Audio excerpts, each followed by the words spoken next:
Hello, everyone. I am Melody Ann, and this is Confessions of a Book Coach. I'm in the process of revising and publishing my own book, and this is all about my journey. Right now, I'm working on a book proposal that I can send out to publishers or to agents. It's also like a really great exercise in understanding the market for my book, where my book fits into that market, and who might help me promote my book. And so this is week 14, and I've been doing a deep dive into books like mine. So what did I do last week? Last week, I was looking for books like mine, and it is hard work. So I emailed a librarian. I feel like I've cheated. And I asked for their suggestions. Then I put all of the books they suggested on hold at my local library. So I'm waiting for those. And when I get them, I have a lot of reading to do.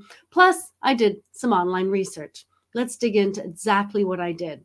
So is it cheating to email a librarian and have them send you a list of books similar to yours? It just felt too easy. This is what my email said, and I'm going to read this to you. I am looking for YA memoirs about growing up in an abusive and/or dysfunctional family. I would specifically like to find them written in first person and which take the reader on a journey in present time rather than reflecting back on life from an adult's perspective. Any help you can give me in finding memoirs like this would be much appreciated. So I wanted to be clear with them because, there are lots of YA memoirs. So I didn't want to give all the themes of the book, but I wanted to give like a general, this is about dysfunctional families. I wanted books that were written in first person, not, from a distance. I want something that's close. And I want books that takes the reader on the journey. I've read lots of coming of age memoirs that are not YA.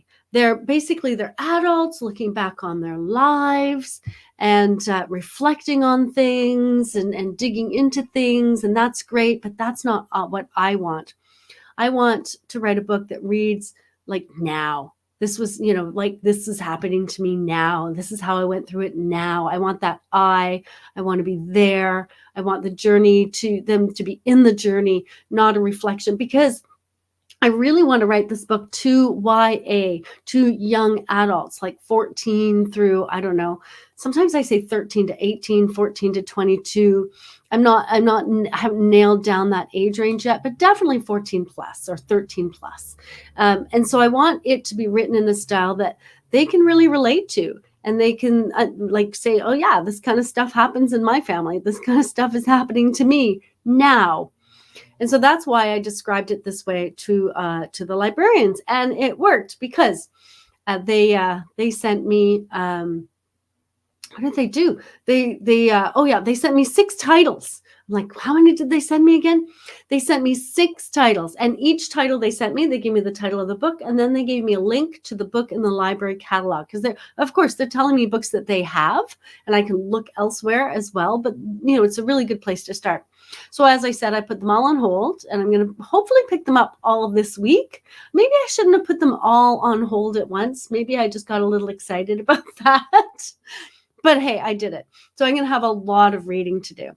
At least 2 of them are award-winning books, so timed up my game. I'll take that as a challenge. I can write better. I can do better.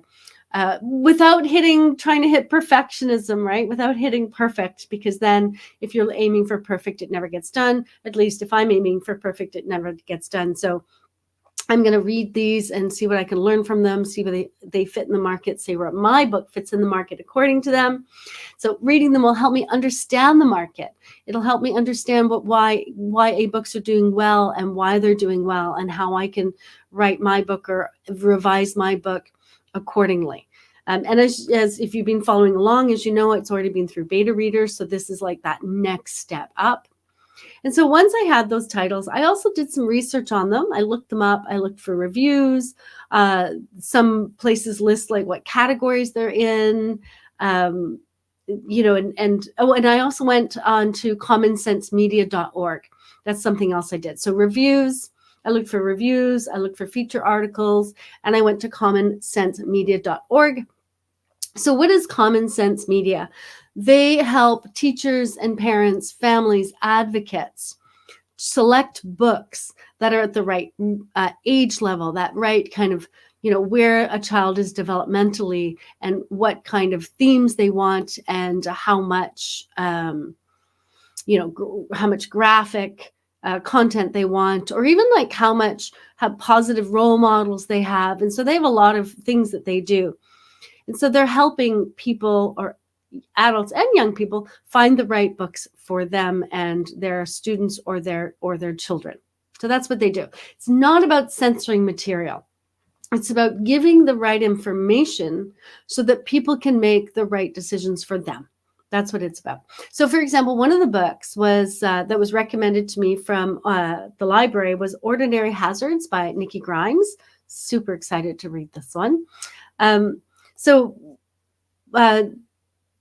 Common Sense Media has a section called What Parents Need to Know. And in that section for Nikki Grimes's book, Ordinary Hazards, it listed the the book awards that the book had won or been nominated for. I think just one, because this book has a lot of awards.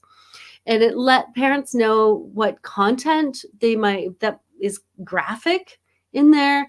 And it also said it was a 14 plus book. So that was super exciting. So for YA fiction or YA nonfiction, YA memoirs, Common Sense Media is an excellent resource. I suggest you take a look at it. And as I said, I also looked for reviews or feature articles about the books. I looked at nominations and awards as well. And so now I'm waiting for the books to come, and I'm going to be looking at them. Some are prose. One is in free verse. That's Ordinary Hazards. There's at least one that's a graphic novel. So I'm going to have lots to read and lots to think about over the coming weeks, and I will keep you posted as I go. So what am I doing this week? I'm getting like 6 books, or maybe not 6, maybe 4 will come this week, but I'm getting a bunch of books this week. I'm going to pick one, and I'm going to go through that one book. I'll probably just start with a book that is easy, or a book that I feel really engaged with instantly, or it might just be the first one I pick up. I might just read that. So I'm going to go through one book. I'm going to read it, go through it, think about it, see how it compares and contrasts with my book, and I will let you know next Monday how that went. So until then, happy writing, and I hope you are enjoying your book path as well. And oh, hey, hello, Teresa Nicasio. Hi, wonderful. Lovely to see you too. Thank you so much for stopping by. I'm curious what book you're working on right now. I know that you're also an author, so I'd love to hear what book project you're working on and how you're finding books similar to yours. Let me know. And for everyone else, I will see you next Monday, and I will tell you how it's going with all this reading I have suddenly on my plate. Have a fabulous